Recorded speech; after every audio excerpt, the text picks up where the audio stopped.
Hello friends, welcome to career हम सफ़र सफ़र कामयाबी तक। तो फ्रेंड्स, हम लोग शुरू करने जा रहे हैं घटना चक्र से साइंस को। और साइंस के अंतर्गत हम सबसे पहले बायोलॉजी को कवर कर रहे हैं। इसका कारण यह है कि बहुत से दोस्तों का साइंस के अंतर्गत बायोलॉजी गड़बड़ होता है। साथ ही एग्ज़ाम में साइंस जो पूछा जाता है उसमें सबसे ज़्यादा वेटेज है आपका बायोलॉजी का, है ना। हर एक एग्ज़ाम में आप देखेंगे तो बायोलॉजी सेक्शन से क्वेश्चंस अब अधिक पूछे जाने लगे हैं। यही कारण से मैंने सोचा कि सबसे पहले हम बायोलॉजी को कवर करते हैं, क्योंकि बहुत से दोस्तों का बायोलॉजी पोर्शन वीक होता है। तो इसके दो तीन कारण हो सकते हैं, जैसा कि इंटरमीडिएट या फिर आगे आने वाले समय में वे बायोलॉजी से उनका दूर दूर तक नाता नहीं होता। दूसरी बात यह है कि बायोलॉजी पढ़ते भी तो उनके कंसेप्ट को वह क्लियर नहीं करते। और तीसरी बात यह भी है कि बायोलॉजी के अंतर्गत जो टर्म यूज़ किए जाते हैं बहुत से लैटिन वर्ड्स वाले होते हैं, जिन्हें याद करना थोड़ी सी हमारे लिए समस्या का सबब बन जाता है। तो दोस्तों, नाम तो आपको याद करना ही पड़ेगा, लेकिन यदि आप उसके फंक्शन को समझ लेते हैं तो फंक्शन समझने के दरमियान वह बार बार बातें रिपीट होती है और ये सभी नाम जो हैं वह हमें याद हो जाते हैं। तो देखिए, बायोलॉजी जिस भी एग्ज़ाम की आप तैयारी कर रहे हैं तो इस वीडियो की जो पूरी सीरीज़ है उसे आप बेहतर तरीके से देखिए। आपके लिए यह काफ़ी बेनिफिशियल साबित होने को है। और दोस्तों, हम कौन कौन से मीन्स चैप्टर को हम कवर करेंगे जो घटना चक्र में दिए गए हैं, उन्हें हम थोड़ी जानने का प्रयास करते हैं। तो देखिए, सबसे पहली बात हम करें तो पहली बात है इस जगह पे जीव विज्ञान की उप शाखाएं। तो सबसे पहली बात कि जीव विज्ञान शाखा है किसकी? साइंस की, है ना। और जीव विज्ञान की भी शाखाएं हैं। तो जीव विज्ञान एक प्रकार का अपने आप में शाखा है साइंस की, और जीव विज्ञान की विभिन्न प्रकार की शाखाएं हैं। अब जरा देखिए, बायोलॉजी जो है स्टडी है किसका? यह बायोलॉजी जो है आपका दो शब्दों से मिलकर कर करके बना हुआ है। एक है बायोस और दूसरा है आपका लोगोस, है ना, लोगोस। तो देखिए, बायोस मीन्स क्या होता है आपका लाइफ, और लोगोस दैट मीन्स स्टडी। यानी कहने का मतलब यानी study of life he biology कहलाती है। अब जरा देखिए इस जगह पे कि जीव बहुत से हैं, जिनमें बहुत से जीवों में क्या है? जान है। यानी जितने भी जीव हैं सभी में कह सकेंगे कि जान है ना। तो कहने का मतलब जितने जीवित होंगे उन सब के बारे में हम बायोलॉजी के अंतर्गत पढ़ते हैं।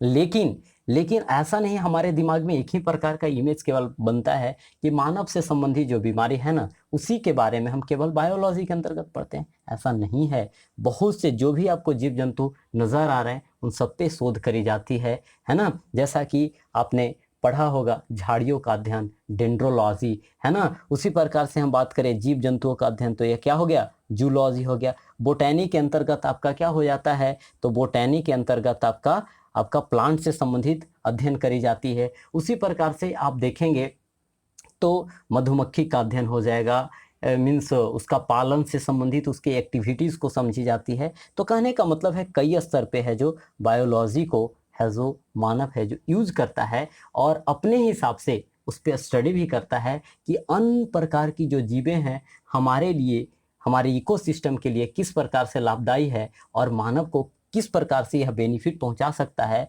तो मुख्य रूप से मानव केंद्र में रहता है और उसी के इर्द गिर्द है जो सभी जीव जंतुओं पे हम प्रयोग करते रहते हैं, ताकि ताकि हम अपने जीवन को और सुगम बनाएं और वह हमारे जिंदगी को सुगम बनाने में अन्य जो जीव हैं वह भी क्या बने? सहायक बने। साथ ही हमारी इकोसिस्टम भी यह बेहतर होता जाए।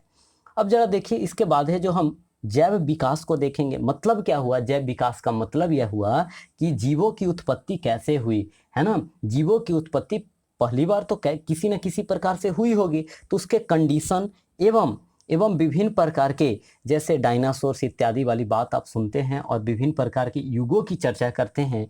तो इस पॉइंट के अंतर्गत हम यही देखेंगे कि कौन से युग में कौन कौन से जानवर आए, है ना, और उसमें किस प्रकार से उसके आकार इत्यादि में परिवर्तन हुए। जैसे ऐसा भी बोला जाता है ना, और वैज्ञानिकों ने ऐसा अध्ययन भी किया हुआ है कि मानव की उत्पत्ति है जो बंदरों से हुई है। तो उसी प्रकार से है कि विभिन्न प्रकार की जीवों की विकास है जो किस प्रकार से हुई है। इसी बात की चर्चा हम जैव विकास के अंतर्गत करते हैं। उसके बाद है जो वर्गीकरण किया गया है, क्योंकि आप समझ सकते हैं कि यह दुनिया इतनी बड़ी है और इस दुनिया में विभिन्न प्रकार के क्लाइमेट पाए जाते हैं, विभिन्न प्रकार के क्या हैं ओशंस हैं, और सभी जगह की क्लाइमेट अलग अलग है, तो उस जगह पे विभिन्न प्रकार के जीव जंतु भी पाए जाएंगे। तो एक साथ क्या उनका अध्ययन कर पाना संभव है? नहीं। तो यही कारण से उनका वर्गीकरण कर दिया गया है। तो इसी वर्गीकी को हम पढ़ेंगे कि वर्गीकरण के पिता किन्हें कहा जाता है और कितने भागों में इन्हें है जो मीन्स पूरे जीव जंतुओं को बांट दिया गया है। उसके बाद है जो हम कोशिका की बात करेंगे, क्योंकि हम जानते हैं कि यह क्या है, आपका स्ट्रक्चरल और फंक्शनल यूनिट है हमारे बॉडी का, यानी जिंदगी की या जीवन की जो मौलिक इकाई है या सबसे जो छोटी इकाई है वह कोशिका होती है। तो कोशिका के संदर्भ में हम चर्चा करेंगे कि खोज इसका कब हुआ, किसने किया, और कोशिका सिद्धांत, और अभी वर्तमान इस पे जो भी शोध वगैरह होती है तो इनसे संबंधित जो क्वेश्चंस पूछे गए हैं उन्हें हम कवर करेंगे। उसके बाद अनुवांशिकता। अनुवांशिकता कहने का मतलब यहाँ पे जेनेटिक्स से संबंधित बातें होगी, जो कि आप समझते होंगे, ग्रेगर जॉन मेंडल को जानते होंगे कि अनुवांशिक का पिता उन्हें कहा जाता है। लेकिन विभिन्न दृष्टिकोण से अनुवांशिकता को अलग अलग तरीकों से भी पढ़ा जाता है ना, कि कोशिका का अनुवांशिकता का खोज किसने किया या कोशिका के अनुवांशिकता का पिता किसे कहा जाता है। ये सभी अलग अलग टर्मोलॉजी हैं, थोड़ी सी टर्म बदलती है और आपको वहाँ पे आंसर बदलने पड़ेंगे। उसके बाद है जो जैव उर्वरक के बारे में हम चर्चा करेंगे। उसके बाद है जो, अब जरा देखिए यहाँ पे ह्यूमन फिजियोलॉजी से संबंधित बातें हैं। मतलब क्या है, मानव शारीरिकी, यानी मानव का जो तंत्र है किस प्रकार से बना हुआ है, ह्यूमन बॉडी है जो किस प्रकार से बना हुआ है और वह कैसे कार्य करता है। यदि इस बात का हम पता लगा लेते हैं तो क्या होता है, किसी प्रकार की हमारे तंत्र में, हमारे सिस्टम में यदि गड़बड़ी आती है तो उस गड़बड़ी को पहचान कर करके हम उनसे संबंधित ड्रग्स दे करके उनकी जो समस्याएं हैं उसे हम दूर करने का प्रयास करते हैं, है ना। तो यह कंकाल तंत्र एवं मांसपेशिया तंत्र को पढ़ेंगे। पाचन तंत्र, जो कि हमारा मुख से पाचन होता है और एनस से है जो वेस्ट प्रोडक्ट बाहर निकल जाते हैं, वहाँ तक के सिस्टम को हम पढ़ेंगे। उसके बाद विटामिन एवं पोषण को पढ़ेंगे कि हमारे शरीर के लिए कौन कौन से विटामिन मीन्स हेल्पफुल हैं और क्या क्या पोषक पदार्थ हमें लेने चाहिए ताकि हम अपने शरीर को अधिकतम मेंटेनेंस में रख पाएं, है ना। उसके बाद है जो श्वसन तंत्र से संबंधित रेस्पिरेटरी सिस्टम को हम पढ़ेंगे कि हम क्या करते हैं, ऑक्सीजन ग्रहण करते हैं और हम CO2 क्या करते हैं, छोड़ते हैं, है ना। ऐसे हम बात करें तो हम तो वायु खैर लेते हैं, है ना, और ऑक्सीजन भले ही लंग्स से आपका जाता है, यह है जो ब्लड के साथ में। उसके बाद सर्कुलेटरी सिस्टम को हम कवर करेंगे। परिसंचरण तंत्र, परिसंचरण तंत्र के अंतर्गत संचरण मीन्स क्या होता है, घूमना, परि मीन्स चारों ओर आपके शरीर में घूमता है, कौन, ब्लड घूमता है। तो मुख्य रूप से हम ब्लड के बारे में पढ़ेंगे और ब्लड को सर्कुलेट करवाने में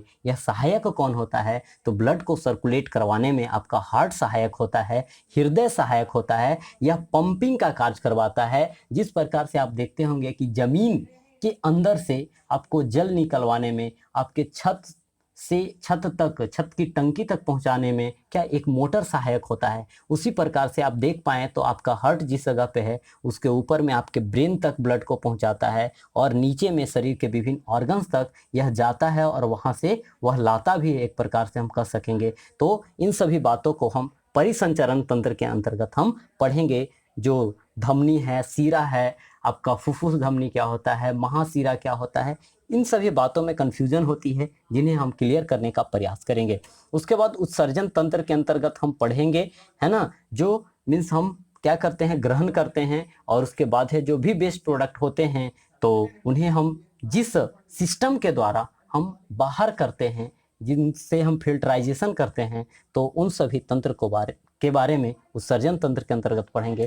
तंत्रिका तंत्र की हम बात करें, जैसे यह तंत्रिका तंत्र क्या है, यह ज्ञानेंद्रियों से कह सकेंगे कि एक प्रकार का संबंधित है, नर्वस सिस्टम संबंधित है, जिसमें आँख से यह जुड़ा हुआ होगा, आपके कान से जुड़ा हुआ होगा, आपके स्किन से जुड़ा हुआ होगा, है ना, कि किसी प्रकार की इंफॉर्मेशन को डायरेक्ट है जो कहाँ पे पहुँचाएगा, आपके ब्रेन तक पहुँचाएगा। इसके बाद है जो अंतःस्रावी ग्रंथि, यानी कहने का मतलब अंतःस्रावी तंत्र। यहाँ पे एंडोक्राइन ग्लैंड्स के बारे में हम पढ़ेंगे, जो हमारे अंदर से विभिन्न प्रकार के हार्मोन्स का सिक्रेशन होता है। कभी आप गुस्सा होते हैं तो धूलकण आपके अंदर जाता है, तो विभिन्न प्रकार के क्या मीन्स हार्मोन का सिक्रेशन होता है। तो ऐसी अवस्था में इन सभी बातों के बारे में, अंतःस्रावी तंत्र के बारे में हम पढ़ेंगे।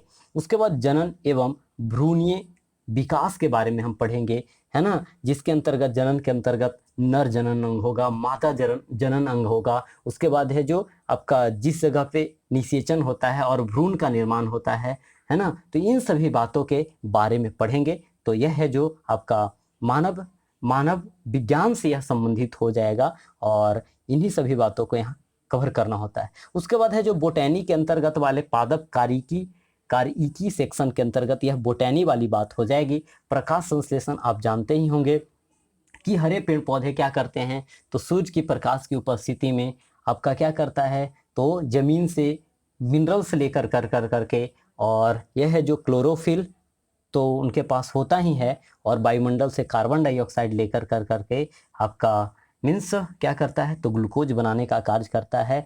तो यह बातें हम प्रकाश संश्लेषण के अंतर्गत कवर करेंगे, है ना। उसके बाद है जो पादप में किस प्रकार से पोषण होते हैं, जिस प्रकार से हमने देखा कि मानव में किस प्रकार का पोषण की जरूरत होता है, इन लोगों में क्या होता है, नाइट्रोजन की कमी हो जाती है, जिंक की कमी हो जाती है। तो ऐसी अवस्था में यानी इन्हें भी पोषण की ज़रूरत होती है स्वस्थ रहने के लिए। जैसा कि आपने देखा होगा कि पेड़ पौधे में भी क्या दवा वगैरह दिए जाते हैं, उनमें किसी प्रकार का रोग वगैरह हो जाता है। तो उसके बाद है जो पादप हार्मोन, इसमें भी आपका विभिन्न प्रकार का वृद्धि हार्मोन रहेगा। जिब्रेलिन का आपने नाम सुना होगा, ऑक्सिन का आपने नाम सुना होगा, इन सभी बातों को हम कवर करेंगे। उसके बाद है जो पादप जनन अंग, तो इनमें भी क्या होते हैं, जो बीज होते हैं वह पादप जनन अंग ही तो होते हैं, यानी पौधों की जो जनन अंग होती है। साथ में आपने देखा होगा, ऐसा भी देखा होगा कि आप किसी के कली को भी काट कर करके यदि आप हैं जो रोप देते हैं तो वह भी हो जाता है। तो इन सभी बातों को हम देखेंगे। और पादप है जो हमारे लिए आर्थिक दृष्टिकोण से कैसे है जो महत्वपूर्ण है ना, कैसे हम इस पादप का यूज करते हैं, और यह है जो हमारे लिए आर्थिक दृष्टिकोण से कैसे महत्वपूर्ण है, इन सभी बातों के बारे में चर्चा करेंगे। उसके बाद है जो हम बात करेंगे किस पे, तो रोग एवं उपचार के संदर्भ में, जैसा कि यह काफ़ी इम्पॉर्टेंट सेक्शन हो जाते हैं कि वायरस से कौन डिजीज होता है, फिर बैक्टीरिया से कौन डिजीज होता है, फंगस से कौन डिजीज होता है, इन सभी बातों के बारे में हम आने वाले सीरीज के अंतर्गत चर्चा करेंगे। साथ में आप देख पाएंगे कि यह जेनेटिक रोग कौन सा होगा, है ना। उसके बाद है जो संक्रामक आपका डिजीज कौन सा हो जाता है, एवं बहुत से मीन्स ह्यूमन के साथ साथ विभिन्न प्रकार के क्या प्लांट्स में भी क्या होते हैं, रोग होते हैं। और उन्हें देखने के साथ साथ हम क्या करेंगे, अनुवांशिक इंजीनियरिंग एवं बायोटेक्नोलॉजी के अंतर्गत हम इन सभी बातों की चर्चा करेंगे। थोड़ी सी देखिए, मैं बायोटेक्नोलॉजी के अंतर्गत मैं बतला दूं, ऐसे यदि आपने पीसीएस वगैरह की तैयारी किया होगा तो उसमें आपने बायोटेक्नोलॉजी साइंस टेक के अंतर्गत एक चैप्टर ही पढ़ा होगा, जिसके अंतर्गत आपने सुना होगा कि मीन्स अब क्लोनिंग से क्या करी जाती है, तो जीवों की उत्पत्ति कर दी जाती है ना। क्लोनिंग से यदि आपका किसी भी शरीर का कोई पार्ट है जो यदि डैमेज हो गया है, तो आपको आपके ब्लड का सैंपल लेकर करके वैसा ही क्या बना दिया जाता है, मीन्स ऑर्गन बना दिया जाता है ना। भले वह अभी उतना मीन्स मानव सक्षम नहीं हो पाया है सेम टू सेम टाइप का, लेकिन काफ़ी हद तक मीन्स इस पे प्रयोग आपका जारी है। लेकिन भारत में इस पे पूर्णतः मीन्स कह सकेंगे एक स्वतंत्रता नहीं है चेक करने के लिए, क्योंकि यदि किसी मान लिया कि किसी मानव का इससे जन्म दे दिया जाता है, तो इसका किसी न किसी प्रकार से उसका अंग है जो अविकसित रहता है, जिसके कारण से उसे कठिनाई भी होती है। जैसा कि आपने डॉली नामक भेड़ वगैरह को भी सुना होगा कि वह काफ़ी मीन्स उसे 2010 के आसपास बनाया गया था, और वह है जो मीन्स उसे जब बनाया गया था तो क्या उसका कोई अंग अविकसित रहने के कारण से वह काफ़ी रोया करती थी। उसके बाद है जो उसे सुप्रीम कोर्ट ने मीन्स आदेश दिया कि उसे क्या कर दिया जाए, मार दिया जाए, क्योंकि उसे लगातार क्या हो रही थी, पीड़ा हो रही थी, है ना। तो किसी अंग के अविकसित हो जाने से ऐसी समस्याएं देखने को मिलती है। उसके बाद जो मिस्टेनियस होगा उन्हें भी हम कवर करने का प्रयास करेंगे। तो फ्रेंड्स, उम्मीद है कि यह बातें आप समझ पा रहे होंगे कि किस प्रकार से हम और इन सीरीज़ को हम कंप्लीट करेंगे और क्या क्या हम कवर करने को है। हाँ, तो टॉपिक हो सकता है, देखिए इसके सीरियल वाइज से आपको मतलब नहीं रखने हैं, अपनी सुविधा के अकॉर्डिंग जो आपके लिए इम्पॉर्टेंट होगा पहले मैं उन पॉइंट्स को कवर करने का प्रयास करूँगा। साथ ही जो छोटी-छोटी होगी तो बड़ा सीरीज होगा, उसके बाद है जो छोटी-छोटी सीरीज को मैं क्या कर दूँगा उसमें डाल दूँगा। और उसके साथ-साथ मैं क्या करूँगा कि लास्ट में जब यह सीरीज कंप्लीट हो जाएगी तो उसके बाद मैं इसके सीरियल वाइज के हिसाब से प्लेलिस्ट में आपको इसका जगह मैं दे दूँगा। तो उम्मीद है कि यह सीरीज आपको काफ़ी पसंद आएगी दोस्तों। लेकिन अब इस सीरीज को आप कितना सफल बनवाते हैं यह आपके हाथों में है। आप जितना सपोर्ट दिखाएंगे उतना मैं इस सीरीज को बेहतर बनाने का प्रयास करूंगा और आपकी जो बायोलॉजी के संबंध में जो समस्याएं हैं उसे मैं दूर करूंगा दोस्तों। तो बस आपको करने क्या है, अपने दोस्तों को अधिक से अधिक जोड़ने हैं और जो भी मीन्स आपकी फीडबैक है वह आप हमें कमेंट बॉक्स में देंगे ताकि और भी इसमें इम्प्रूवमेंट लाया जा सके। तो देखिए ऐसा नहीं है, मीन्स बहुत से दोस्त करते क्या हैं कि बस वीडियोस को सुन लेते हैं और फीडबैक नहीं देते हैं, वह जानते हुए भी, या फिर कोई लोग लिखना ही कमेंट में नहीं चाहते। तो ऐसी अवस्था में इम्प्रूवमेंट कैसे आएगी, क्योंकि यह काफ़ी लंबी सीरीज रहने को है जैसा कि आपने देखा भी है ना। तो यह काफ़ी इंपॉर्टेंट भी सीरीज है, लंबी भी सीरीज रहने को है, हमें भी एनर्जी लगाने पड़ते हैं, आप भी टाइम देकर कर करके इस चीज़ को देखते हैं तो इसमें क्वालिटी मेंटेन नहीं होगा तो फिर यह सीरीज देखने का कोई फ़ायदा ही नहीं होगा। तो मैं कोशिश करूंगा इसके अंतर्गत कि अधिक से अधिक आपको बातें बतलाई जाए जो कि एग्ज़ाम ओरिएंटेड होगा। केवल मैं एग्ज़ाम ओरिएंटेड बात मैं इस वीडियो के अंतर्गत करूंगा और जो भी इंफॉर्मेशन होगा वह रिपीट करूंगा। इसके कारण, किस कारण से रिपीट करूंगा, ताकि यह रिपीटेशन से ही बातें आपको याद हो जाएगी, है ना। साथ में आप भी वीडियो को, जितने भी वीडियोज़ हैं वह बार बार देखेंगे। इससे आपकी फ़ायदा क्या होगी कि आपके दिमाग में यह बातें छप जाएगी और आप किसी भी प्रकार के ऑब्जेक्टिव क्वेश्चंस को कंसेप्चुअली और कॉन्फिडेंट तरीके से सोल्व करने में सक्षम होंगे। तो उम्मीद है दोस्त कि आप काफ़ी बेहतर सपोर्ट दिखाएंगे और आप हमें एनर्जेटिक बनाएंगे। तो मिलते हैं अपने नेक्स्ट बायोलॉजी के सीरीज में, तब तक के लिए जय हिंद।